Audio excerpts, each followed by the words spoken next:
Okay, we are live. We are recording, and that is a big welcome back to the Counter-Strike Casuals podcast.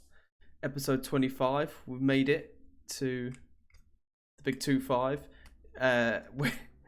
I'm recording at home in my normal setting, as you might see, but Brilly is, I don't even know where you are. You're at someone else's place doing some work, so you're on your laptop. You don't have a headset, so if the audio quality is not as good as usual, apologies, but we make do. We've got a lot to talk about, so we need to get recording something. And you're here. Can you talk? Are you alive? Yeah, hopefully you can hear me all right. Yeah. Like you said, I've not got a headset on, so we'll see. Might be a Okay. bit echoey. We can hear you. That's fine. You're working. We've reached 25 episodes. This is a big landmark, and also what we're finding now is we're starting to get feedback and we're starting to get comments and things. So we've got a lot to talk about. I think we get straight into this, but I just want to shout out anyone that is listening and thank you. And for people giving us feedback, comments, engaging with us in debate, which we're having a lot of on a few things, which we'll get into. It's all welcome, positive and negative. So thank you very much. And just a reminder of why we do this. We are just some casual fans that like to talk about Counter-Strike together. So we just whacked the camera on. Done. Let's get straight into this, where we're obviously going to start talking about the mighty. Oh, how the mighty have fallen. How the mighty have fallen. And I thought it was fitting to wear this as a... Well, we're wearing it for Heroic's funeral, is what it feels like to me. And I knew at the time when I bought it in Copenhagen and we watched them lift the Banana Blast Cup that it was going to be 60 euros well spent and it would come in useful. So I don't think we're going to go into like the whole shebang of what... Like, we're not going to read through the whole statement. I'm going to quickly show it on the screen so people with video can read it if they're not familiar. But if you've been living under a rock, Heroic is falling apart at the seams. Long story short, just a couple of weeks ago, we spoke about in the last podcast, Cadian got benched. We were all shocked. We didn't know what was going on or why. It didn't make sense to us at the time. We were perplexed. We had been saying for a long time something at Heroic needed to change. We were of the opinion that probably a Tessus or someone needed to go. Then Cadian got removed. We were speculating over what happened there, where what we thought might happen, or what we thought might have happened, and what we spoke about in the last podcast was we thought Cadian had gone to the organisers or the management at Heroic and said, "Oh, kick out Tessus or remove someone like that and bring in someone I want." He then said, "Oh no, I'm coming out of it because we've got different views." What seems to have happened is that Heroic went to Yabby and Stav and said, "We want to renew your contracts." They said, "Well, we want Cadian now." So it's interesting because I think you said on 3 or 4 podcasts before, when we talk about Heroic's poor performances, you actually insinuated maybe something's going on behind the scenes where they don't all get on as well as they make out, where they don't actually all play or like each other as much as the whole like best friends playing together for however many years vibe. And you actually stated that, and interestingly, this is clearly something that's been going on for a while. Then Heroic went to Yabby and Stav and said, "Well, we've got rid of Cadian, so sign on the dotted line, please." And then those two just turned around and went, "I think we're just going to go join Astralis, actually." Astralis being Astralis, the bad boy of Counter-Strike, just sat there and, trying to tap up Yabby and Stav. I mean, it's mental. It is absolutely mental. And what is more mental is how people that manage an organisation like Heroic have not got more business sense or negotiation skills than how they've ended up in this fucking awful situation. I have no idea. Yeah, I completely agree with you. I feel like the whole situation just seems really immature and really just a massive lack of communication for me. Like you just described. So the organisation have said, "Right, boys, we want to renew your contracts." They've said, "Well, we want Cadian now." So they said, "Okay, get rid of Cadian." I mean, Why do you want we've Cadian? only heard one side of the story as well, haven't we? Like, we've not heard their side of the story. They just kind of, well, Stown hinted that it wasn't true, but they've not actually come out and said what actually happened. So I'm going to assume the majority of it is true. Why? Well, he posted this tweet which I just put up, didn't he? Where he was saying about the truth will come out and all this jazz, but he's not actually said anything more than that. So we don't know Exactly. I kind of rate Heroic for coming out and saying this, although I do like it. It also looks a little bit immature. Like I'm saying, the whole situation seems quite immature, which you kind of get from Yabby and Stan's perspective because they are in their early 20s.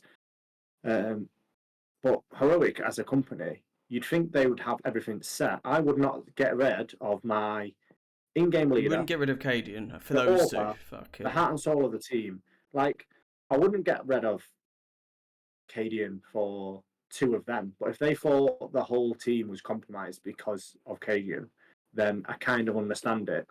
But if I was going to get rid of Cadian, I'd be getting them right and signing a new contract straight away before anything. I would not be kicking the heart and soul of my team out without having everything 100% proof.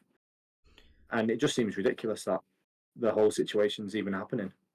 If Yabby and Stown actually thought Heroic were going to get rid of Cadian, then they are like proper pieces of shit for going back on it. And if Heroic are genuine about what happened, then Heroic, I can't get my head around the organisation, Heroic, and the guys making this decision. One, I would always choose Cadian over those two players. I think those two players are way more easily replaceable than Cadian.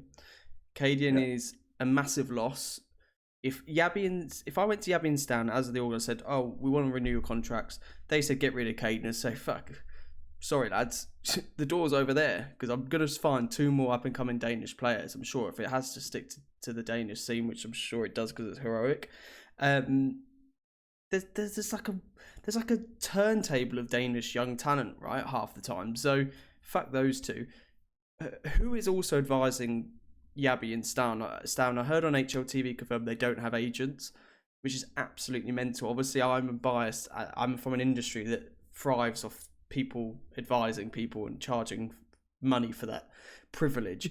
But you really, and I talk from experience of doing it for 10 years, you cannot actually put a price on someone in the middle just like playing a bit of like games and negotiation tactics better than these two clearly can or have. I think in this industry, and especially for those two individuals, and to be honest, the majority of these young gamers, they need someone that's a little bit more switched on to be managing their contracts and whatnot. Well, if I'm those two and I go now to Astralis and we go, oh, okay, we're ready to sign now, Astralis. You know, we've done what we needed to do and we've got out of Heroic. We're benched. Astralis are just gonna like go, right, well, that's half the salary you're on now. That's because they've got nowhere else to go. The other embarrassing thing again on Heroic, and why everyone is making out Heroic have done like a good thing revealing all this, which is, I guess, just to explain the situation, which makes sense. But they've also said in their statement that we want to try and work to bring them back. Yabby and Stout have basically burnt the house down, walked out the house, watched it burn with the family inside, and then like gone to like the grandma's house and gone, oh, can I stay with you or so? I don't even know what the analogy I'm trying to get at. It's just mental to think that they would let them back in. I'd be like, no, you're completely gone. You fucked it all. It is ridiculous. But yeah, the whole thing's just crazy. And that at the end, them saying, oh, I hope, they come back. What? I mean, it would take a very mature person to come back after that. And I don't think the organisation or these Yabby or Stown have that in them to forgive and forget and wipe the slate clean. Obviously, we don't know 100% what's happened. But having said that, Cadian's going to stand in after they've kicked him off the team. And they're billing it as one last dance. I mean, again, it's actually embarrassing for Heroic, the organisation, in my opinion. Cadian, fair play. He needs to keep relevant. He needs to play. He's not signed on the dotted line for Liquid, albeit that's the strong rumour. So he might as well come back in. Absolutely no pressure to him. He's going to be back in the team after they kicked him out and looks like they've stabbed him in the back to do so. So no one's thinking, what a prick. He comes back in, does a Cadian thing, gives it the big and plays pretty well, probably plays the best out of the whole team, the top performer. They probably make it to the semi-finals with him and this standing team they've got. Don't win it, but make it quite far because Cadian's back. Then they probably regret everything they've done, and Cadian moves on to Liquid, and we all live happily ever after, basically. And Cadian gets the salary and the dues he was probably deserved because he's carried Heroic for long enough. And that's the reality of the situation. I bet at that Blast thing, they either go to semi-finals or the final, have a real good deep run. I don't think they'll win it because it seems mental if they did, but you never know. And I reckon Cadian is top performer from their team. That's what's going to happen. If you're in Cadian's shoes and May Heroic asked you to come back, would you go back? I personally probably wouldn't. But then I might just be saying that from being a stubborn old man. But he does need to be playing Counter-Strike. He needs to be keeping competitive if he's not signed to Liquid yet. Well, let's say he does have other options, which I imagine he would do. Yeah. Would you let's say it is Liquid with the roster we've kind of heard speculated. Would you go back to Heroic if they said, listen, we thought we were going to lose the whole team and we couldn't just stick with one person out of the whole team, so you've got to understand where we're coming from. Well, I think he's got a good deal now if he just plays in that Blast thing and then goes to Liquid. So I probably would do it on that basis and just show off a bit. I mean, again, I generally think he's going to play the best he's ever played. He's going to have no pressure on him. Probably got a line of contracts sitting in front of him. He's watching the organisation fall apart because of stupidity at the top and two younger players trying to push him out. If that is what happened, because Yabby and Stown haven't said anything, but we've got to just believe what's been put out there. I don't think an organisation puts that much detail into an explanation if there's not elements of truth to it as well. Yeah, I don't know if I would go back. I think I might enjoy watching it fail. But yeah, chance to play with Dupree is always fun because we love Dupree. Yeah, I would have liked to have seen those two playing together, I think. Well, we will at the Blast thing. Yeah, it will be interesting. Not sure how well they'll do, but hopefully they do well. I mean, Dupree's come in and he's playing awesome. Yeah. I mean, you've got him in your top 5 CSGO players. Yeah, and we'll come on to that. Yeah, I was like, no way. I would not put him in there, but he's playing really well. I'm happy to see that. Yeah, I think he deserves it. Again, we'll come on to the top 5 stuff, but he's been, I think before today, he had a game today, and I've done my notes before that game, but he's averaged like 1.28 rating over 15 maps. You were saying before in the Thunder Pick one, he's like 1.4 in that competition. Yeah.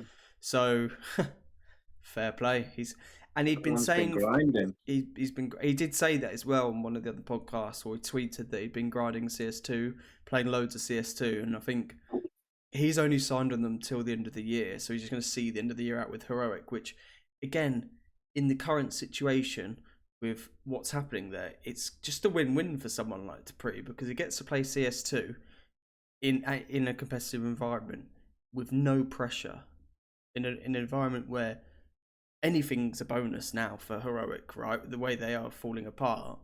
And if he can post a rating anything above 1.1, 1.1 an average for the last 20 maps would be good for Dupree, right? Dupree was not a good player at Vitality, but he was still quite solid, but he was one of the worst, and he was probably doing 1 to 1.1 half the time, and people were like, yeah, it's Dupree, he's doing what he's meant to be doing. That's him playing with a bunch of good players as well. Good players, yeah. And I've said this in the past, Dupree's not just out there taking heads. Dupree brings a lot more to the table. Like he's not an in-game leader, but he's not far off. If you get me, if there was like an assistant in-game leader, I think he would be it. Yeah, I've heard him in interviews talk about in-game leading, and I don't think he does much calling, but I think his experience and just his vibe, probably in Just training. I've heard him do situational calling over voice comms. Like I've Okay. heard him, he kind of predicts what people are going to do in certain situations, and I think that shows his amount of experience. Like, if someone's going to peak or if someone's going to stick or what position they're going to be in, he kind of knows that pretty well. I mean, I'm not saying he's going to be calling rounds and he knows what entire teams are doing, but individual plays he's pretty good at. Yeah. Late round situations. And he's really good at holding stairs on vertigo, because that's the only position I ever seem to watch him play. Defending stairs, which it vertigo, man, by the barrels, he's very good at. Okay, I think we've attended the funeral of Heroic, and shout out to the Mouse players, the Mouse Academy players that stepped in as well, because some of those guys were putting in some good rounds that I saw. But to be yeah, I think for them just stepping in at such late notice. I mean, how late was the notice? Well, they posted the statement an hour before their first game against Aurora. I don't know how much they knew before. I don't know, but pretty late notice. And to be fair, they won that first game against Aurora. All right, so let's move on, because like I said, we have got a lot to talk about, because it's been mental, absolutely mental what's been going on. I had in my notes to talk about Liquid briefly, but we did touch on it last week. But last week's podcast was a bit of a patchwork job, because there's been a bit more, I guess, added to Liquid, which is Zeus is going in as coach, the old Fluxo coach, which hadn't happened last week. So the lineup. I'm pretty sure. Sorry, I'm sure I mentioned it last week. Oh, did you? Go on. Yeah, because he's Brazilian, isn't he? He picked That's up right. his goals. Yeah, I think you're right. Apologies. But that team looks like it's going to be mental. But let's not go into it. We did touch on it. So next thing I really want to talk about, which is, do you know what? I don't know why I'm so happy. CS2 has taken some people from us already. One of which is the GOAT, the best player ever to grace a Counter-Strike Go server. The best player ever, quotes, apparently, according to every... Yeah, according to your top 5. We're going to come on to that. s1mple's taken a break. s1mple is decided that he doesn't enjoy Counter-Strike 2 that much, and regardless of what he says in his statements about he's got to get his documents in order and all this stuff, look, no doubt as well, obviously the Ukraine stuff's going on. He probably has a lot on his mind. He always has done. But he's been talking about a break before that as well. So he's clearly wanted a break from CS, I think. And I don't think he enjoys CS. I don't actually generally think he does. He rarely looks happy. As we know, we've trolled him enough on this podcast, or I have, about his attitude in game and to his teammates. But what he said in his statement was that he would consider switching roles when he came back. He needs a break to sort his documents out. Mental that there's so many visa issues, but I don't know why, but I guess that's what the documents situation's all about, like sorting them out. Interesting, he said he'd switch roles. I don't think it's like that mental. I guess he's an AWPer. He's best on the AWP, but it's simple, right? He's still going to bang heads if he uses the shotgun, as we've been seeing recently. So whatever, switching roles, Hyojin can just go anywhere and switch roles and play whatever role he wants, I guess. He also mentioned that he's working on a secret project, so don't know what that would be. It'd be pretty interesting, I was thinking, if he came out with his own organisation. And like he basically took a break and benched himself from Na'Vi just so he could be like s1mple squad or something, and it's like just his own team. That'd be pretty funny. They literally in the last hour of us recording this announced that Wonderful has signed for them from Sprout, who is very good and has been playing very well for Sprout. So I'm excited for this. Not because s1mple is stepping out of the server. You know, he's actually ashamed not to see like one of the best players ever playing, but it was clear his head wasn't in it. I don't think he gives a fuck. I think it's clear that he can't be arsed. He'd probably rather just stream, I guess. But with Wonderful coming in, I think we might see some of the other players play a bit better as well. I reckon Imma's going to step up again, because I genuinely think s1mple had an aura about him in that team that made other people second guess everything they do, overthink situations. And when you've got someone that's so negative and so like you're treading on eggshells, everything you do. And we've seen it when we're in a game ourselves. If there's an aggressive guy, like round 3, and you lose a force buy, or round 2 you lose a pistol round, and there's just a guy that's like, Blue, what are you doing? And you're like, I don't know. I'm questioning everything now because you're so angry at me for like not acing around. I think it can really have an impact on the team. So I do think that this is going to be a good move for Na'Vi. So I've gone on a tangent because you know how much I love talking about s1mple. If you want, no, it's all good. Yeah, no, it's good. I think you're right though. I agree with pretty much everything you said.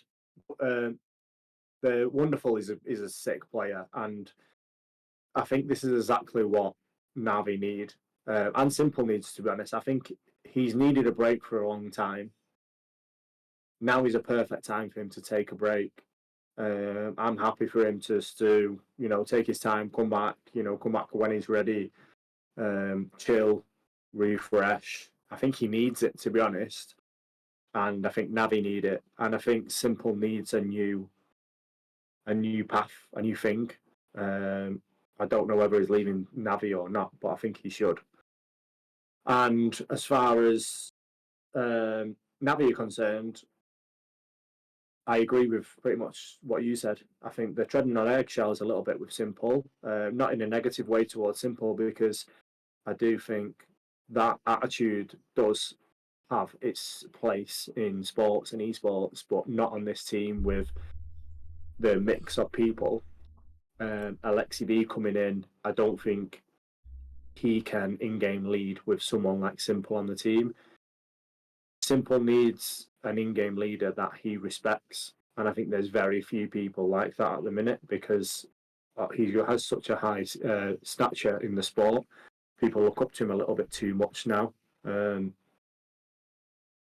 I imagine in some points s1mple would effectively in-game lead. If I'm Alexi B and I'm like calling I don't know, if a mid round call, like, you know, you realise there's a few more at B and we should switch it up and go A or fake or something. I imagine if s1mple thinks that's the wrong thing to do in that moment, he just says, no, we should be doing this, and the team or Alexi B probably gives into that and says, yeah. Yeah, I don't think it would be as clear as that, but I do think he would follow through with someone's plan, or Alexi B's plan, and then afterwards might be a little bit like, I don't think that's a good idea, or I don't think that was a good idea after it failed. I can imagine him saying something like that. But I'm excited for this new Na'Vi, to be honest. Imma needs to get back to his Gamer Legion days. Yeah. And JL can really boost the team, especially if he's not got someone bringing them. Yeah, but not bringing them down, but someone that's just a bit more moody, a bit more serious. He didn't seem overly bothered about it. He didn't seem JL didn't seem to let s1mple mood bring him down, though. To be fair, but no, but we've heard Alexi B saying if it wasn't for JL, this would be like a graveyard. Was the expression he used? Did he say that? Yeah, this was a while ago. Doesn't surprise me. Yeah, and JL has commented on saying that he does try and bring the team up, and he just try and keep a positive light on the whole team and big everyone up a little bit. And that's a lot on the weight of someone's shoulders, especially when they're playing with someone that might be a little bit toxic. And I don't want to use toxic in such a negative way towards s1mple. I know you're not his biggest fan, but I don't think I don't think he means it in a negative way. He's toxic as fuck, so that's why. Well, no one's actually. Has anyone come out and said that? No, because they're Like probably one of his shit scared teammates of have him. said. Probably scared that he's gonna. Yeah, but an ex-teammate. What about Electronic and Perfecto? They must have said something. Mate, they're probably just glad to be out there. Just don't want to. They don't want to mention him, talk about him. But yeah, excited for Navi anyway. I think these guys are going to play better. I think they will be better without s1mple, which sounds crazy, but I think they will. I agree. Let's watch this space. Right. Again, it might feel like I'm swiftly moving on to these points, but it's just lots to talk about. The s1mple conversation leads us really nicely onto our top 5 CSGO video. So if you have top 5. My top 5. Okay, fine. So if you haven't watched this, this is my top 5 CSGO players of all time. And I actually did take into consideration your opinion a bit, because I would have probably had other people in there that would spark just as much debate. Okay. The reason why I want to just bring it up very quickly is we got a lot of comments on some social media platforms about our omission or not having Zyru in there. Why did I not put Zyru in there? Probably because there just wasn't enough space.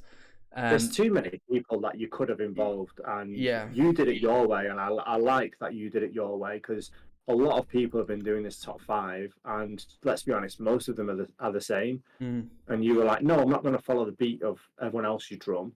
I'm doing what I think, and I liked it. Well, it's even if it wasn't who I would pick. Okay, so the main thing that people said was, how have I got Dupree in there over a Zyru or a Nico? I was one of them. Okay.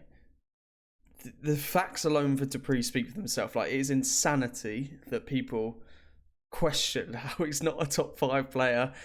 The stats, his consistency over his career to win at different teams as well. Nico hasn't won anything. Obviously, he's sick. And, you know, if we're putting him in top riflers category, or, you know, most electric players. Individual players. Yes, which I don't know, or top. I don't know what would be the word, but yeah, he'd be in there. But there was loads of people I missed out or had on my shortlist. I had Flusher. Flusher never gets mentioned. The guy was very good and won a lot. Get Right, obviously. Kenny S, which people like talking about Kenny S, but I didn't. Anyway, Carrigan. No one's mentioned Carrigan to you. I know that for a fact. No, I know, but I'm talking about other people that we could have had in there.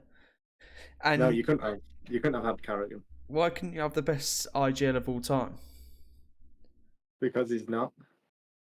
Who's the best IGL of all time? I don't know. That's a subject for another day, isn't it? It's not Glaive and it's not Apex. And Snappy's not done anything. So, it's Carrigan. But anyway, so I guess with Zyru as well, my thought process there was, yes, he is definitely the best player at the moment or was the best player towards the end of CSGO. He's very early into his career. He won one major right at the end. If Zyru had another 2 or 3 years ahead of everyone, like on top before his career, he probably would be in there. And I actually suspect him, Munacy, some of the other young guns coming up, or Frozen's, Rops, they're probably going to feature in the best CS2 players of all time. And Zyru's probably going to be the s1mple of CS2, something similar to that effect. Yeah, I think Zyru's a little bit unlucky in terms of he's really good now, so it's a little bit like, well, you can't really put him in the best ever because he's just got to the top of the podium. And also in CS2, I imagine he's really early on CS2. So in 10 years' time, are we still going to look back at Zyru and consider him one of the greatest CS2 players ever? I don't know. He's a little bit unlucky, but, you know, sometimes that's just how the cookie crumbles. Yeah. Be interesting to look back on this when we do this, if we're still doing this in a few years' time, to see who'd be there, because I do think it will be the likes of Munacy, Zyru, you know, some of these young guns that just grinding away. I'd be shocked if Munacy's not up there. I mean, he's maybe a donk. Yeah, someone like that. Yeah. I mean, Munacy's probably the new Simple in my mind for that kind of thing. I think he's just going to be mental. He's only going to get better, so be interesting to see.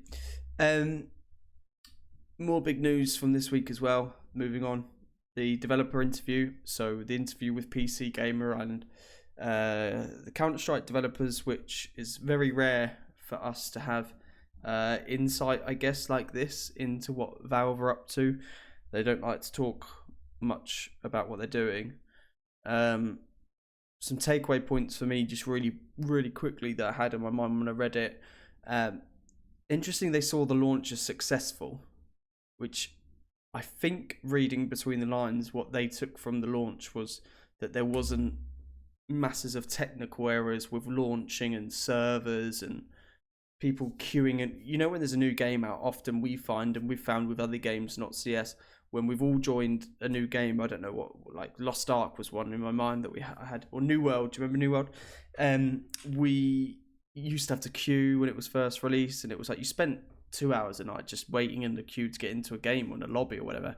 So I think when they say the launch was successful, they're ignoring all the complaints about the movement and all the subtick and all that issue, and they're just saying, well, everyone got to play some CS, I think, is what they mean there, or what they're trying to say there. I also felt like in the interview they were just hammering home the subtick stuff. They were just like,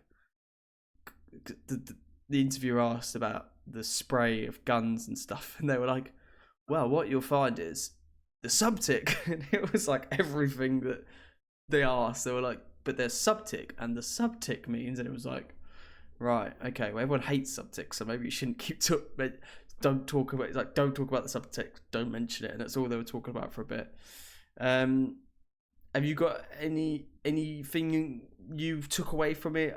The new weapons? I feel like you're. I think we're a bit funny because you're kind of like, you like everything they're doing, and you say that I don't like everything they're doing, but I do think that the launch was a success. The only complaints people have are like the movement and all these little details, are really minute details for the people that have been playing CSGO for the last 10 years. We all have a problem and might pick little holes out of it because we're comparing it to CSGO. So we're all saying, well, the movement's not good, the peaker's advantage is ridiculous, and we're picking out these small little details that we're only saying this because we're comparing it to CSGO. Whereas if it just came out as a new game, you'd be like, oh, this is just the game. And we're comparing it to, the best FPS game ever created. And if I compare it to other games, I would say the movement and the shooting is still miles better than most other FPS games. I understand they've set the bar and we expect that, and I do think they will get there, but it's going to take time. The only way they can get that is by releasing the game and, working over a long period of time. Like CSGO took them a long time, and I do think the netcode behind CSGO was phenomenal, and they'll definitely get there with CS2. I mean, when CSGO got released, it was nowhere near as the state CS2 is in now. So I think it's all positive. I think people just like to bitch, they like to moan, they like to complain about things, and I think a lot of people just don't like change. In terms of the tick situation, what they're saying kind of makes sense to me now. The tick stuff goes over my head. I know how it works, and I get all that. Whether it what they're trying to do It's is fireworks bring a going on level outside, by the playing way. field. Fireworks. Fireworks. There's loads No, of fireworks going I, outside. yeah, I don't know with the subtick situation. I know a lot of the pros are saying that it's shit, and I understand where Valve are coming from in terms of saying we're trying to have a level playing field and let everyone be on the same tick, which I appreciate that as well. So I really don't know. It's just the restrictions they put in place. If people want to play 128 ticks, should they be stopping them? This is all where I'm just on the fence, to be honest. I just don't know. I don't know. I have to be honest and just say I'm not too sure. I'm not experienced enough, but I'm gonna side with the pros. At the end of the day, I feel like they're the ones that know the most, but they're also one-sided because they're the ones playing at an extremely high level on the best computers out there. And What about new weapons? They said they're gonna happen. They're gonna add new weapons. What would you want to see? um, I'm not asked if they had a new weapon or not because they're not going to do anything too ridiculous. If they add something that's a bit ridiculous, like it's overpowered, it's just probably going to get nerfed or not be used. Like the auto sniper, we spoke about this the other week. Why teams aren't using the auto sniper? Yeah, that's OP. No Um, one uses that. yeah, that's overpowered, and people just don't use it. I guess they see it as a noob gun. And then you've got stupid shit like the revolver. Like they bought that in the game, and no one uses it because it's fucking dog shit. Yeah, it was So mental when they I'm not first introduced it. That one. They had to I'm not nerf it. concerned. I think there's a genuine gap in the game for a go-to submachine gun still. The MP9, the MP7, Mac 10 still doesn't quite hit. Do you remember in CZ the MP5? Do you Yeah, remember that was like the go-to? Like that was if you can't afford an AK anymore, that's what you're buying. You know, that's just what you're buying. And it's a bit like the Spectre in Valorant. When I played Valorant, I loved the Spectre. Like that yeah. was my go-to. And I feel like there is a slight gap for that. Like the kind of the I guess they don't want to just make it bog standard, like the go-to. Is the P92 expensive Yeah, between that category? maybe I don't know. I haven't really.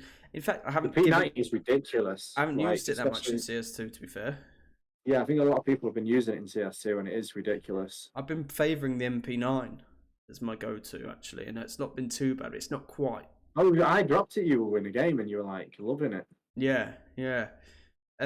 So I could, well, I might give the P90 a shout, but I could see like an MP5 making a return. That would be, and I'd be cool. They've got the silence version or the silence, but like the original, like the one in CZ was mental. I just remember that gun being.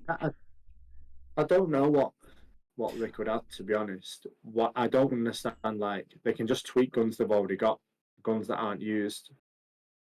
Well, just buff or nerf them or whatever. Well, I also was in when I was thinking about this. I imagine I think by in CS2's lifetime they're going to add another utility as well. And I was trying to think. They didn't say this, but I just think they will. And I wonder what it would be. And I wonder if it would be like a stun nade or something. You know, like they're having COD, which is like not quite a flash, but it almost like slows you down as well, which I know you're going to hate. But I think they would. I think they're going to try and add something like that, make it a bit more of a, because they're always thinking, how can we change the gameplay a bit and not just make it pointless? And I think that's what they'll do. They'll do something like that, add like a different type of utility or a nade or something. The decoy is pointless. Like they might even just replace the decoy. Um, so I wonder what they do with that. And they also mentioned that some other game modes are coming back. So I guess we'll see retakes. Danger Zone, I guess. I don't know. I don't know if anyone actually ever played Danger Zone. I've been looking forward to the new gameplays, definitely. They need to do team deathmatch. The current deathmatch is bollocks. Yeah. So Just before we move off from you two, now we've had a further look at the smokes. I know we spoke about this in the past. I'm really liking. I'm really liking the smokes and people nuking them and stuff like that. yep. I know in the past I was kind of a little bit unsure, and I love to use smokes everywhere and pretty much carry one every tea round. But I like the fact that it's not 100% proof, and people can nuke them and peek through them and whatnot, and you can't just smoke the bomb and defuse it. People could nade you. You feel the same? Yeah, I like it a lot. I think it's cool. And I like the decision-making process that you have to go through where you see a smoke get dropped if you're T in particular and you're pushing a site. And I've got an 8G and I'm thinking, should I use it or should I just wait, smoke clear, and I use it for some damage? Should I basically use it to nuke the smoke or nuke them? And I quite like that added kind of just thought process. Yeah, I I often like it in the pro scene. Like, I think for us, it's a little bit like it doesn't really matter. It doesn't affect no. things too much. But for the pro scene, it kind of does. It's like it is an expense and it's an extra nade carried. So it's interesting to see what they're going to end up doing in the long term. Half the time I opt to clear the smoke, and there's no one there. I'm so fucking hell. Yeah. Well, I did want to talk about the current state of CS2 for casuals like us. I spent a lot of time last week playing. I had a bit of time off work, so I had some time to play a lot of solo. It was solo mainly. There was a few games I played with you and a few others, but a lot of solo stuff. And while we were talking about the weapons, the AUG is mental. Like, so good. Like, I found myself saving up or not buying an M4 straight away to get to an AUG when I was on CT. So, yeah, I don't know. I really kind of want them to keep it. Like, it's sick because it's just really fun to play with. The Krieg didn't feel quite as good, but the AUG just feels really good, especially on Overpass. Overpass, holding A site with an AUG is OP, guys. So if anyone, try it out. It's so good. What map was that? On Overpass, sitting at A, Okay. at truck or the boxes looking down Really? long or mid, AUG, mate, you're holding that site all day long. I get it out long, yeah. Yeah, no, it's good because if you're looking down mid as well, right to the bottom of mid to the toilets, it's actually quite a long distance. You get a nice distance on it from there. We're obviously very low ranked, so I am anyway, and I found the communication was actually quite good in the games I played. What is not still good for the lower ranks of our scene is the matchmaking is still absolutely mental. Like, we were getting matched against, I think we played a game and the guy was saying he had been global, which for clarity, me and Brady have never been global. So, and then he looked up the other ranks and the guys on the opposite team, like 3 of those had been global.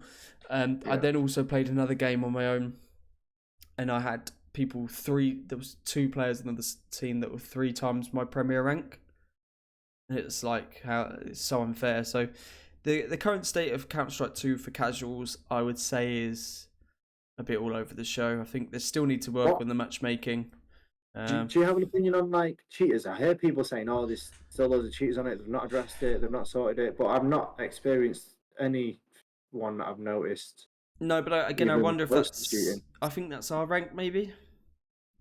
I think when you get to the top, why would you cheat to be in our rank? If you're gonna, you've got to get there somehow. And like you said, you've been playing against globals anyway.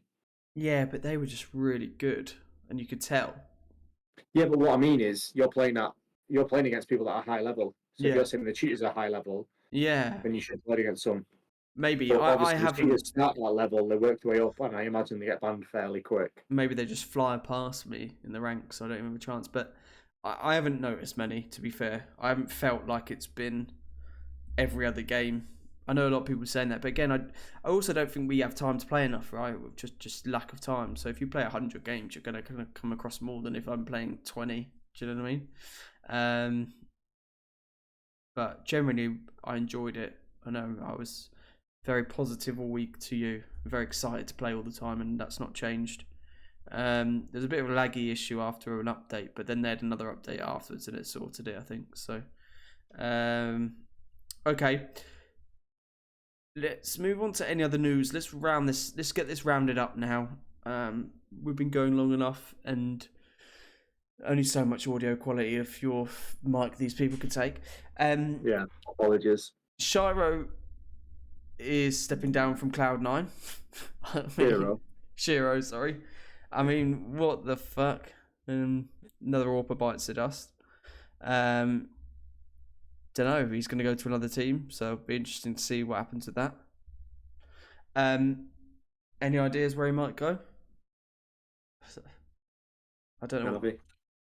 Well, Um, they're full now, who so knows, mate? At the moment, it literally could be anywhere. Everyone's going international, and everyone's just doing mad moves. So yeah, who well, knows? this is it. Falcons apparently going to get Magisk, which seems to be like the least kept secret ever. That seems to be pretty much a done deal. He's going to join Zonic. Apparently, they're going to try and get Snappy, Munacy, and Nico, but G2 have already said. Well, G2 said Munacy's not for sale at all. I don't know if they mentioned Nico. That's a pretty. Apparently, Monacy wants to stay with Nico, which that's cute. That is cute. That's like the Diz and Brearley if we played on a team. You just want to stay I together. follow you. Well, either or, vice versa. We just stay together, wouldn't we? If someone tries to snap one of us up for their podcast, no, you've got to take both of us. Yeah, tumbleweed moment. No offers. Oh, what else is going on? Rubet and the Thunder pick. So, interestingly, Heroic, the fallout of all this stuff happened literally within minutes, hours of these tournaments starting. They are already out of Rubet. Rubet actually, Nip are out, Heroic are out, Astralis are out, Fnatic are out, Spirit are out. Very funny that some of these teams seem to be taking the other tournament a bit more seriously, where the prize for that is 100 grand more. So Heroic are still in that. And I think there's Big and Furia playing right now in the Thunder Pick one for the last remainings. Oh, hang on, no, Big just beat Furia. The last remaining quarterfinal spot for the Thunder Pick. The Thunder Pick quarterfinals, the playoff stages. So, yeah, these tournaments are going on. I think in Thunder Pick, let's have a look now because the matches are up for the quarterfinals, which happen on Friday. Yeah. It's Cloud9 versus Big. FaZe Mouse. FaZe Mouse. Oh, Spirit Mons. Heroic VP. They're good matchups. There's some good matchups there. Especially because this is an online tournament, right? And you have the likes of Big always show up to online tournaments, so they'll probably give Cloud9 a run for their money. Yeah, this is looking a bit exciting. Who have you got? Quick. Won't Okay. Who have you got to win? Big.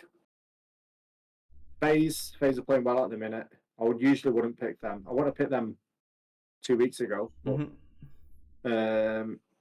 Spirit and VP. Okay, like it. Yep. Probably similar to ours actually. I think I don't think. Yeah, I'll go with you. You're not going to pick Heroic over VP, no? No. I think Heroic have had a good run because they've been playing some of the worst teams. But, you know, if you looked at Heroic's wins to get here, who did they play? They played... Well, they would have played... They'd they'd Big, Fury, and Nouns in their group. So it's not exactly a really strong group other than the Big. So, yeah, did they not beat Big as well?